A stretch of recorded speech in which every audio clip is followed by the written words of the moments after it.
to serve. Back here, first things first, we are joined by former Pro Bowl linebacker Bart Scott. Welcome this morning, Bart. Hello, brother. Good to have you on a Friday morning. Understated look today. Yeah, Kuna Matata. Running out of gear. No. looking very autumnal right there with the browns and the orange. Let me spread that out. You know what I'm saying? It's your problem-free philosophy. I see. I like it. All right, Bart, we're going to start with an interesting matchup this weekend. Packers and Panthers 2 weeks ago. This could have been a Green Bay lock. But the Packers are coming off an embarrassing loss to the Chargers. And while some say it was just an outlier loss for Green Bay, where no unit really played that well, Aaron Rodgers knows how badly the Packers need this win this week over Carolina. The week's a lot sweeter when you win. I can promise you that. The scotch tastes better. The sand feels better. You know, everything's better. But this is an important one for us to bounce back. I always find that scotch tastes better after the Packers Aaron Rodgers drinks fantastic scotch. I'm sure all his Best scotch in the world. Coming off wins or losses, I'm sure his scotch tastes pretty good. Do you expect Aaron Rodgers to be drinking good scotch this weekend? You think the Packers bounce back against the Panthers? I do. I know people don't want to hear, but sometimes going out to the West Coast, playing on a different time zone, and feeling yourself a little bit with a young football team that's 7-2, sometimes you start feeling yourself and you get humbled, and the team jumps on you fast and you don't have the answers for it. I think that Mike Pettine's going to come out and do a great job in taking away McCaffrey. McCaffrey's the key to that offense. They're going to make sure they bracket him and make sure Kyle Allen, who's thrown 4 interceptions in the last 2 games, they're going to make him beat him and make sure that you can play the outside coverage. They'll bracket him and do all kind of things to confuse Kyle Allen to see if he can step up and lead this team. They've had a pretty leaky run defense, though. Are you just that confident that they'll be able to just stop McCaffrey? Well, what I'm saying is they're going to load the box. They're going to bring a safety down. They're going to bracket McCaffrey with a linebacker and a safety, and they're going to make sure that they make it a tough day for him, meaning that, when you think about the outside, Zaire Alexander's going to have the tough sledding to lock up. They're going to make sure that the defensive ends, if he swings out, they chip him. They're going to make sure that he's harassed wherever he goes. Well, here's the thing. It's not a foregone conclusion that the Green Bay Packers are going to win this division. So to answer your question, Jenna, they better bounce back because the Minnesota Vikings are clipping on their heels. Now, I know that the Packers have the head-to-head tiebreaker, but there's still another date on the schedule with the Vikings, so we'll have to see how that all plays out.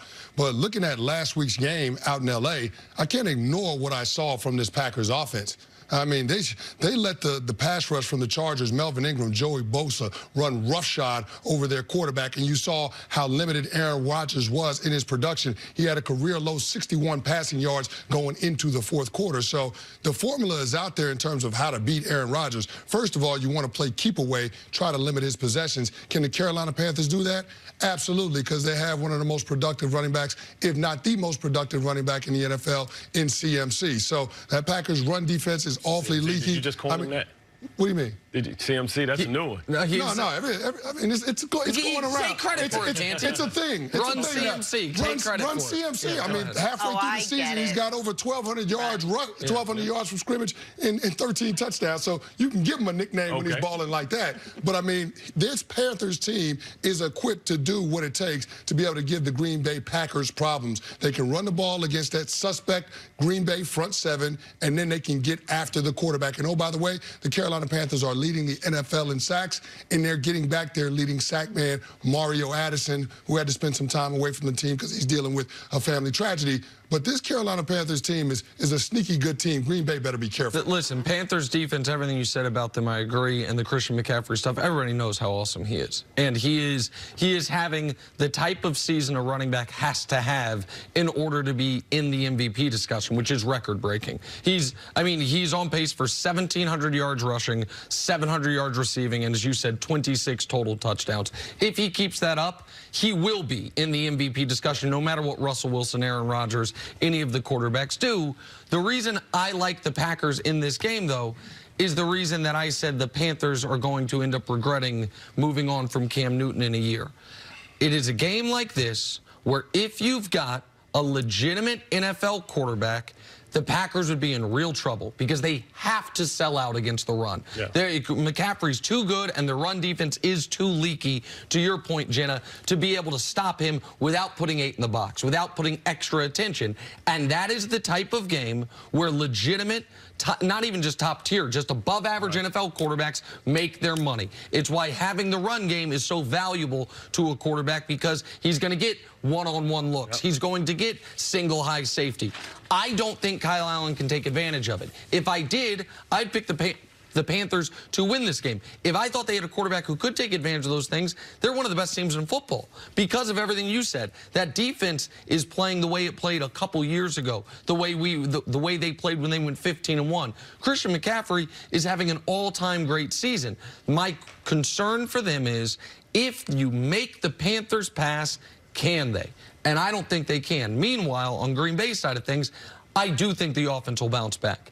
I'm more concerned about how the defense has looked for 6 weeks than how the offense looked in just one game. That was, listen, I don't know the impact that traveling to the West Coast and playing a football game is, but every football player I've ever talked to says, man, it can be murder. And whenever you look at the point spread, it accounts for it. Like, people expect every once in a while a team goes out west and just doesn't wake up. That is what I think happened to Green Bay. But your point, Candy, if they lose, though, you lose after being 7-1. You then have a bye to sit on a 2-game losing streak. The Vikings are nipping at your heels. So it is a swing game for Green Bay. I expect them to respond. Well, the one thing I'll say, and I want to go back to the West Coast road trip. I mean, yeah, going out west is a real thing. It's something that's tangible. Players feel the effects, but players typically don't verbalize it after the loss, and that's the part about it that's a little strange coming from Aaron Rodgers, because you're talking about somebody that's the MVP and the leader of that team. So when he puts that out there,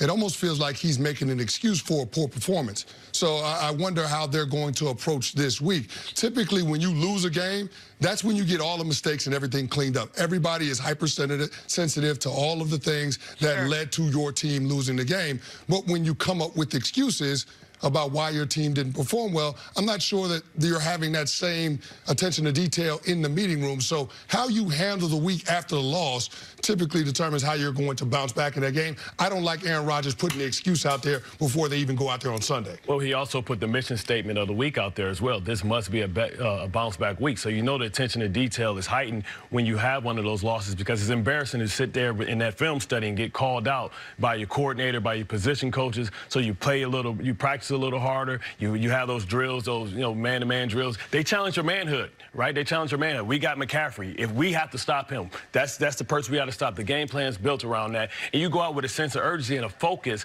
on what the mission at hand is. And when you have so many skilled position players, and that defense has the ability to get to Kyle Allen and harass him and see if he can pick up the coverage. Yeah, he's going to get a dose of complex coverage. Olsen's going to have to be his security blanket. But Pettin, I've just been in this situation with him too many times. He's going to light him up. And he's going to say, if he can beat us, then we'll lose. But we're not going to let McCaffrey beat us. We're going to harass him, and we're going to get to him early and often. Well, besides the quarterback and maybe wide receiver with turf toe, where does the Packers where do they have such a severe advantage over the Panthers? Oh, listen, well, I think one of the advantages they have is the game's in Green Bay, and I think that's an enormous advantage, especially this time of year. Second advantage is there was a little bit of, aside from that, how was the play Mrs. Lincoln? Aside from the quarterback is a big difference when it's Aaron Rodgers versus Kyle Allen. Okay, so that quarterback sort of had an off game last week, and he had a huge advantage. Listen, great players have bad games. Kyle Allen is 30th in the NFL in completion percentage, 24th in yards, 29th in yards per pass, and 24th in rating. So, like, he's had an off season. Right. Aaron Rodgers had an off career. Well, listen, and he's still overachieving given what we expected. Sure. And the team's winning. But if you flip quarterbacks, the Panthers' best team in the NFL, and the Packers are drawing dead, but I don't think that trade's coming anytime soon. All right, I don't think it's happening. A great point about you playing in Lambeau Field. I mean, Aaron Rodgers, that offensive line protects a lot better in Lambeau. Only 5 sacks in their home games as opposed to 15 on the road. Someone has to defend Kyle Allen. No, they don't. I've taken upon myself to be that person. Nobody needs to defend Kyle Allen. Coming up, I rode Case Keenum so far, he's almost out of the league. Yeah, exactly. Coming up.